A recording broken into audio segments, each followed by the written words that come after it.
प्राचीन समय की बात है। भारतवर्ष के एक रमणीय और समृद्ध प्रदेश में एक छोटा सा नगर बसा हुआ था, जहां धर्म, सत्य, सेवा और सदाचार को जीवन का सबसे बड़ा आभूषण माना जाता था। उस नगर के लोग अत्यंत परिश्रमी, विनम्र और ईश्वर भक्त थे। प्रत्येक दिन सूर्योदय के साथ मंदिरों की घंटियां गूंज उठती थी। वेद मंत्रों का उच्चारण वातावरण को पवित्र बना देता था और प्रत्येक घर में भगवान का स्मरण करके दिन का शुभारंभ किया जाता था। विशेष रूप से शुक्रवार का दिन वहां अत्यंत पवित्र माना जाता था, क्योंकि लोगों की अटूट श्रद्धा थी कि इस दिन मां महालक्ष्मी अपने भक्तों के घरों में पधारती हैं और जहां स्वच्छता, प्रेम, संतोष, परिश्रम, दया तथा धर्म का निवास होता है, वहां अपनी असीम कृपा बरसाती हैं। शुक्रवार की भोर होते ही महिलाएं ब्रह्म मुहूर्त में उठकर स्नान करती, घर की साफ सफाई करती, आंगन में रंग बिरंगी रंगोली बनाती, मुख्य द्वार पर आम और अशोक के पत्तों का तोरण सजाती तथा पूजा स्थान में लाल वस्त्र बिछाकर मां महालक्ष्मी की प्रतिमा या चित्र स्थापित करती।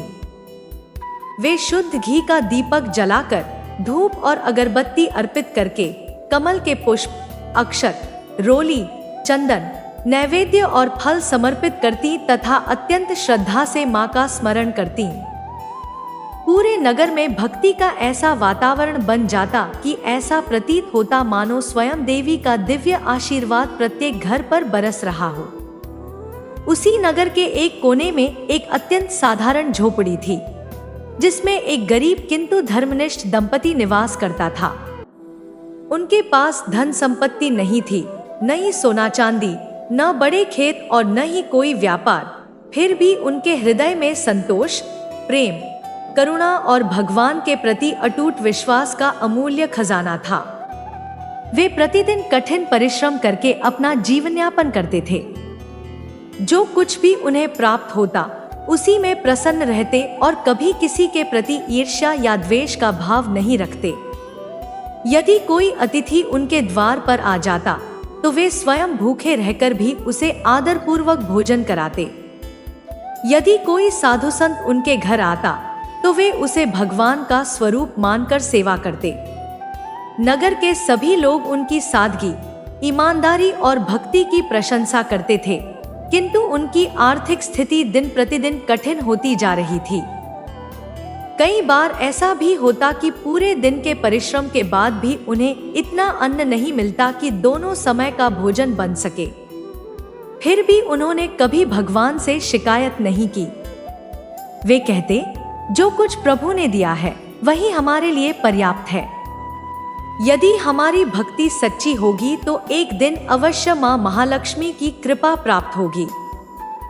इसी अटूट विश्वास के साथ वे प्रत्येक शुक्रवार को विधिपूर्वक मां महालक्ष्मी का व्रत रखते, कथा सुनते, दीपदान करते और पूरे मन से प्रार्थना करते कि उनके घर में केवल धन ही नहीं, बल्कि धर्म, सद्बुद्धि, प्रेम, शांति और संतोष का भी सदैव वास बना रहे।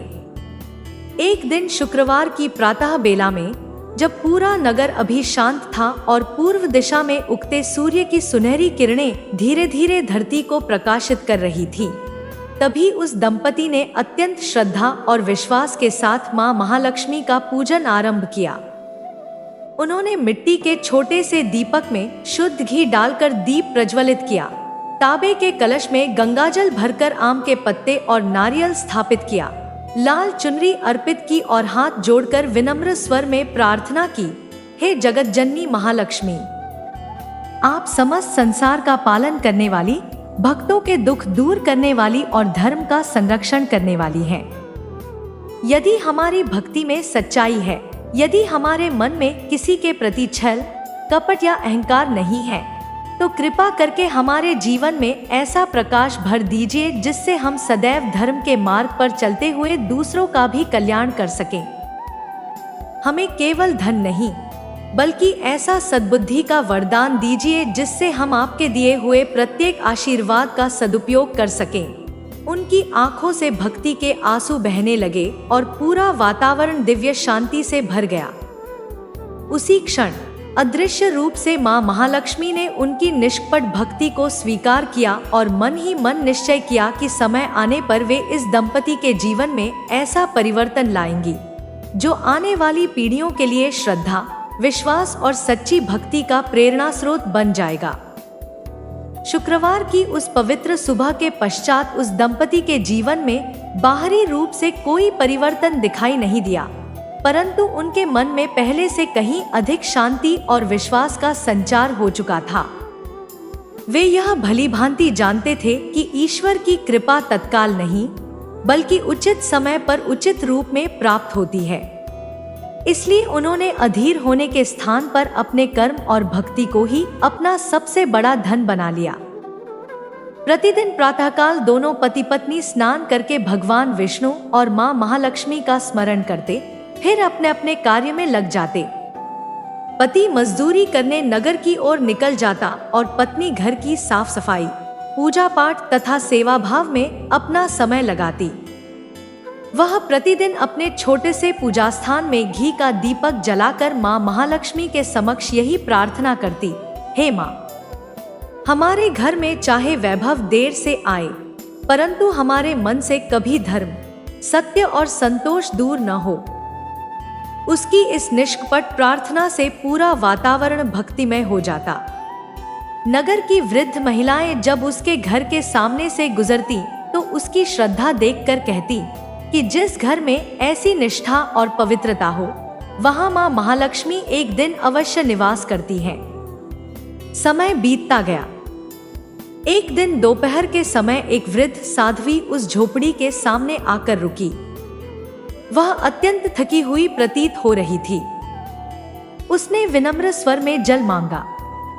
उस समय घर में पीने के लिए केवल थोड़ा सा जल और भोजन के नाम पर कुछ सूखी रोटियां थी। फिर भी उस धर्मपरायण स्त्री ने बिना किसी संकोच के अपना समस्त भोजन और जल उस वृद्धा को अर्पित कर दिया। वृद्धा ने संतोषपूर्वक भोजन ग्रहण किया और प्रसन्न होकर बोली, बेटी, तुमने अपनी गरीबी नहीं देखी, बल्कि मेरे भीतर भगवान का स्वरूप देखा है। तुम्हारा यह त्याग व्यर्थ नहीं जाएगा। यह कहकर उसने आशीर्वाद दिया, तुम्हारे घर में सदैव अन्न, धन, शांति और मां महालक्ष्मी की कृपा बनी रहे। इतना कहकर वह वृद्धा आगे बढ़ गई, किंतु उसके जाते ही उस स्त्री के हृदय में एक अद्भुत आनंद और दिव्य शांति का अनुभव होने लगा। उसे ऐसा लगा मानो स्वयं मां महालक्ष्मी ने किसी रूप में आकर उसकी परीक्षा ली हो। उस दिन संध्या समय जब उसका पति लौटकर आया और उसने सारी घटना सुनी, तो उसने भी हाथ जोड़कर भगवान का धन्यवाद किया और कहा, यदि वास्तव में यह मां की परीक्षा थी, तो हमें प्रसन्नता है कि हमने अपनी सामर्थ्य के अनुसार सेवा करने का प्रयास किया। चाहे जीवन में कितनी भी कठिनाइयां आए, हम कभी दया, सेवा और धर्म का मार्ग नहीं छोड़ेंगे।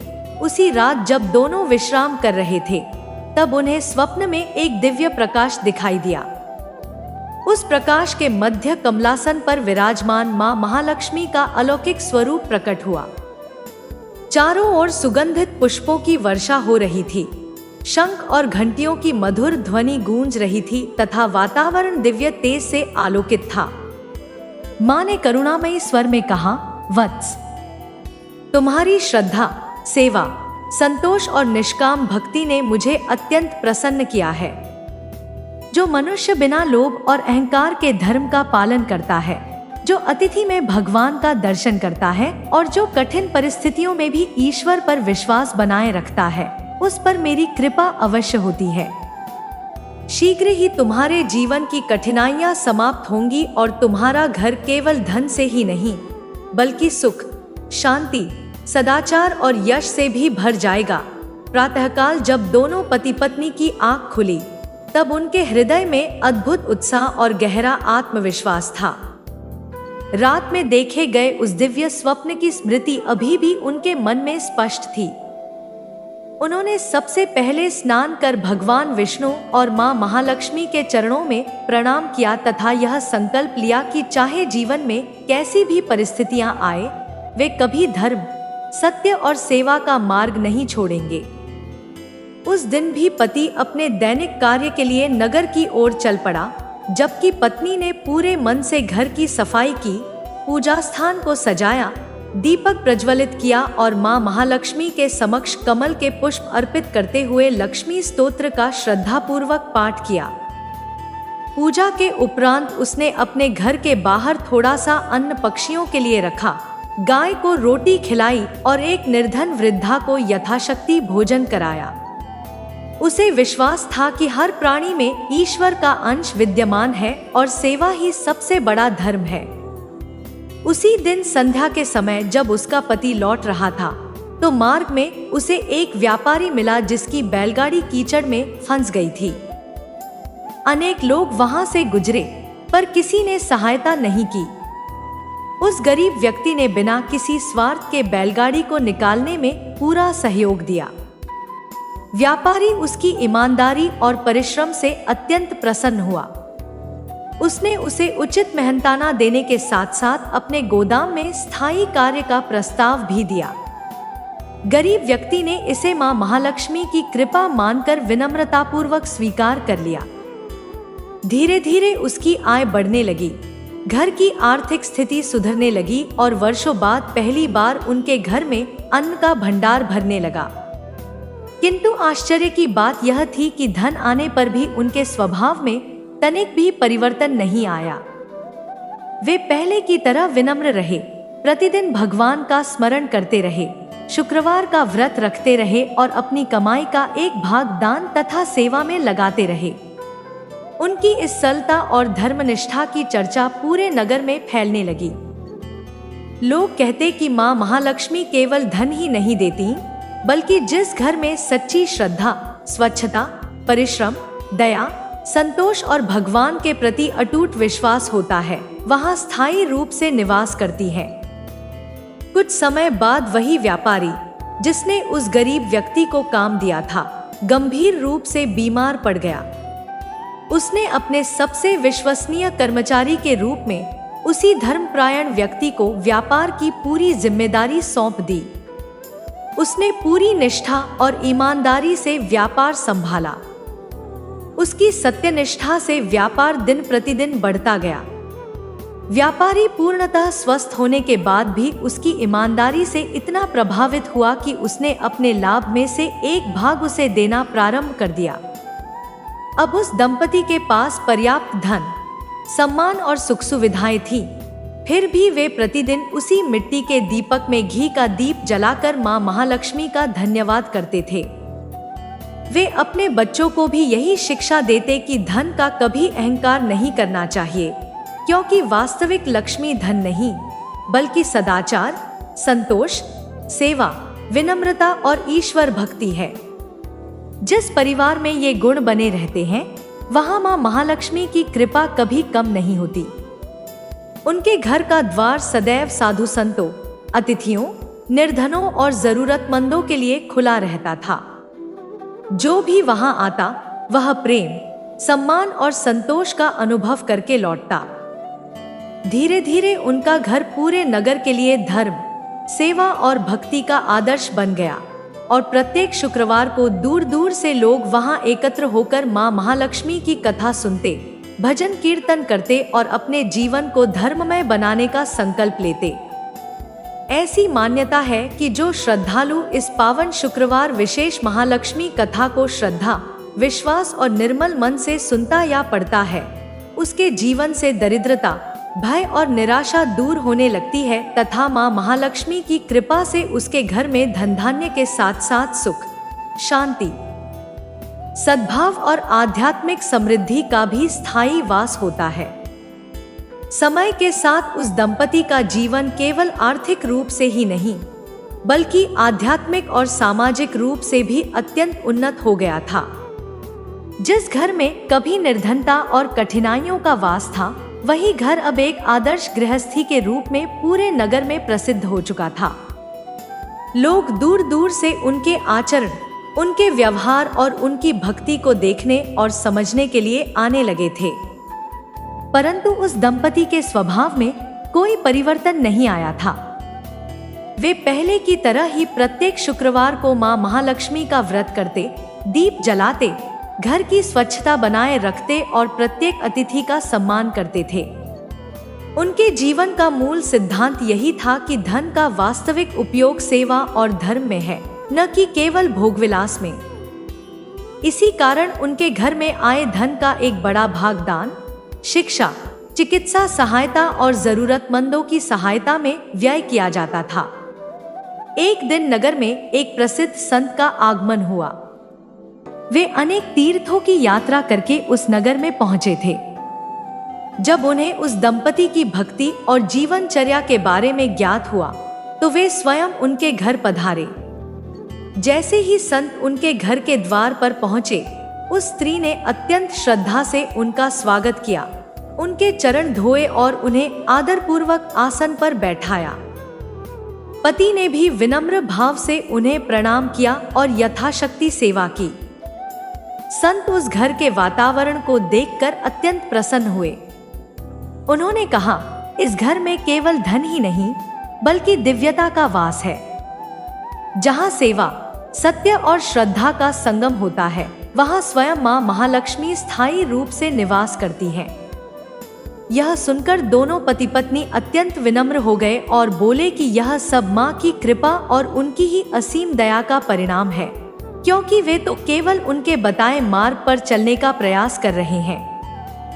संत ने उन्हें आशीर्वाद देते हुए कहा कि उनकी भक्ति और सेवा भाव आने वाली पीढ़ियों के लिए प्रेरणा बनेगा। उस दिन संत ने उन्हें विशेष रूप से समझाया कि सच्ची समृद्धि केवल धन में नहीं होती, बल्कि मन की शांति, संतोष और धर्म में होती है। उन्होंने यह भी कहा कि जो व्यक्ति लोभ और अहंकार से दूर रहकर जीवन जीता है, वही वास्तविक रूप से समृद्ध कहलाता है। संत के ये शब्द उनके हृदय में गहराई से उतर गए। कुछ समय बाद उस नगर में भयंकर सूखा पड़ गया। खेत सूख गए, जल स्रोत समाप्त होने लगे और लोगों के सामने भोजन की गंभीर समस्या उत्पन्न हो गई। कई लोग निराश होकर नगर छोड़ने लगे, लेकिन वह दंपति विचलित नहीं हुआ। उन्होंने अपने घर के दरवाजे सभी के लिए खोल दिए और जितना संभव था उतना अन्न और जल जरूरतमंदों में बांटने लगे। उन्होंने कभी भी इस कठिन समय में अपने धन का घमंड नहीं किया, बल्कि इसे सेवा का अवसर माना। धीरे धीरे उनके इस व्यवहार से प्रभावित होकर नगर के अन्य समृद्ध लोग भी सहायता के लिए आगे आए और स्थिति को नियंत्रित किया गया। कुछ ही समय बाद वर्षा हुई और पूरा नगर फिर से हरियाली से भर गया। लोगों ने इस घटना को मां महालक्ष्मी की कृपा माना, क्योंकि जिस घर में सच्ची सेवा और धर्म का पालन होता है, वहां विपत्ति भी स्थायी नहीं रहती। अंततः उस दंपति का जीवन इस बात का जीवंत उदाहरण बन गया कि सच्ची भक्ति केवल पूजा पाठ में नहीं, बल्कि कर्म, सेवा, सत्य और संतोष में निहित होती है। मां महालक्ष्मी केवल उन पर कृपा करती हैं जो अपने जीवन को धर्म और परोपकार के मार्ग पर समर्पित कर देते हैं। नगर में आई उस आपदा के बाद लोगों के मन में उस दंपति के प्रति सम्मान और भी अधिक बढ़ गया था। अब वे केवल एक साधारण परिवार नहीं रहे थे, बल्कि पूरे समाज के लिए प्रेरणा का स्रोत बन चुके थे। जहां पहले लोग उन्हें केवल उनकी ईमानदारी और मेहनत के लिए जानते थे, वहीं अब उनकी भक्ति, सेवा और कठिन समय में भी अडिग रहने की शक्ति के कारण उन्हें आदर्श गृहस्थ माना जाने लगा था। समय के साथ उनका घर एक छोटे से सेवा केंद्र की तरह विकसित हो गया था, जहां प्रतिदिन कोई न कोई जरूरतमंद सहायता के लिए आता और कभी खाली हाथ नहीं लौटता। उस स्त्री ने अपने घर को केवल परिवार के लिए सीमित नहीं रखा था, बल्कि उसे समाज सेवा का स्थान बना दिया था। वह प्रत्येक शुक्रवार को विशेष रूप से मां महालक्ष्मी का पूजन करती, दीप जलाती, घर को सुगंधित फूलों से सजाती और आने वाले सभी लोगों को प्रसाद देती। उसका विश्वास था कि मां महालक्ष्मी केवल मंदिरों में नहीं, बल्कि उन घरों में भी निवास करती हैं जहां दया, करुणा और सेवा का भाव होता है। एक दिन नगर के राजा को उस दंपति की ख्याति के बारे में ज्ञात हुआ। उन्होंने सोचा कि ऐसे धर्मपरायण और सदाचारी व्यक्ति से मिलना चाहिए। राजा स्वयं उनके घर पहुंचे। जैसे ही राजा उनके घर के द्वार पर पहुंचे, उस दंपति ने बिना किसी अहंकार के उनका स्वागत किया। उन्होंने राजा को भी सामान्य अतिथि की तरह सम्मान दिया, जल अर्पित किया और आसन पर बैठाया। राजा इस सरलता और विनम्रता से अत्यंत प्रभावित हुए। उन्होंने पूछा, आप इतने धनवान होने के बाद भी इतना साधारण जीवन क्यों जीते हैं? उस व्यक्ति ने विनम्रता से उत्तर दिया, महाराज, धन हमारे लिए साधन है, साध्य नहीं। हमारा उद्देश्य केवल इतना है कि हम अपने जीवन को धर्म, सेवा और सत्य के मार्ग पर चला सकें। यदि हमारे पास अधिक है तो वह उन लोगों के लिए है जिन्हें इसकी आवश्यकता है। राजा यह सुनकर अत्यंत प्रसन्न हुए और बोले कि ऐसे लोग ही राज्य की वास्तविक संपत्ति होते हैं। उन्होंने उस दंपति को राजदरबार में विशेष सम्मान प्रदान किया, परंतु उन्होंने विनम्रता पूर्वक उसे स्वीकार किया और किसी भी प्रकार के अहंकार से स्वयं को दूर रखा। कुछ समय बाद उस स्त्री के मन में एक गहरी भावना उत्पन्न हुई कि मां महालक्ष्मी की कृपा के बिना यह सब संभव नहीं था। इसलिए उसने निश्चय किया कि वह एक विशेष अनुष्ठान करेगी, जिसमें नगर के सभी लोगों को आमंत्रित किया जाएगा। उस दिन पूरे नगर में भव्य आयोजन हुआ। लोग दूर दूर से आए, भजन कीर्तन हुआ, कथा का आयोजन किया गया और सभी ने मां महालक्ष्मी के चरणों में अपनी श्रद्धा अर्पित की। उस अवसर पर उस स्त्री ने सभी को यह संदेश दिया कि जीवन में चाहे कितनी भी सफलता क्यों न मिल जाए, लेकिन विनम्रता, सेवा और भक्ति को कभी नहीं छोड़ना चाहिए, क्योंकि जो व्यक्ति इन गुणों को अपनाता है वही सच्चे अर्थों में मां लक्ष्मी की कृपा का पात्र बनता है। उस दिन उपस्थित सभी लोगों ने यह संकल्प लिया कि वे अपने जीवन में कम से कम एक अच्छा कार्य प्रतिदिन अवश्य करेंगे। इस प्रकार वह दंपति केवल अपने जीवन में ही नहीं, बल्कि पूरे समाज में सकारात्मक परिवर्तन का कारण बन गया। उनकी कथा अब केवल एक कहानी नहीं रही थी, बल्कि एक ऐसी सीख बन चुकी थी जो लोगों को धर्म, सेवा और सच्ची भक्ति की ओर प्रेरित करती थी। समय बीतने के साथ उस दंपति का जीवन और भी अधिक शांत, स्थिर और संतोषपूर्ण होता चला गया। अब उनके लिए धन केवल एक साधन था, न कि जीवन का लक्ष्य। उन्होंने अपने बच्चों को भी यही शिक्षा दी कि सच्चा सुख केवल भौतिक वस्तुओं में नहीं, बल्कि अच्छे कर्म, सच्चे विचार और ईश्वर के प्रति विश्वास में निहित होता है। उनके बच्चे भी बचपन से ही धर्म, सेवा और विनम्रता के वातावरण में पले बढ़े, जिसके कारण उनके स्वभाव में भी वही गुण विकसित हो गए। प्रत्येक शुक्रवार को पूरा परिवार मिलकर मां महालक्ष्मी का पूजन करता, दीप जलाता और घर को स्वच्छ एवं सुगंधित बनाता था। धीरे धीरे उनकी ख्याति केवल नगर तक सीमित नहीं रही, बल्कि आसपास के गांवों और शहरों तक फैलने लगी। लोग उन्हें लक्ष्मी कृपा प्राप्त परिवार के रूप में जानने लगे थे। कई लोग उनसे मिलने आते और अपने जीवन की समस्याएं साझा करते, और वे हमेशा उन्हें यही सलाह देते कि धैर्य, सत्य और सेवा ही हर समस्या का समाधान है। एक दिन एक निर्धन युवक उनके घर आया। वह अत्यंत निराश था, क्योंकि लगातार संघर्ष करने के बावजूद उसके जीवन में स्थिरता नहीं आ रही थी। उसने उस दंपति से मार्गदर्शन मांगा।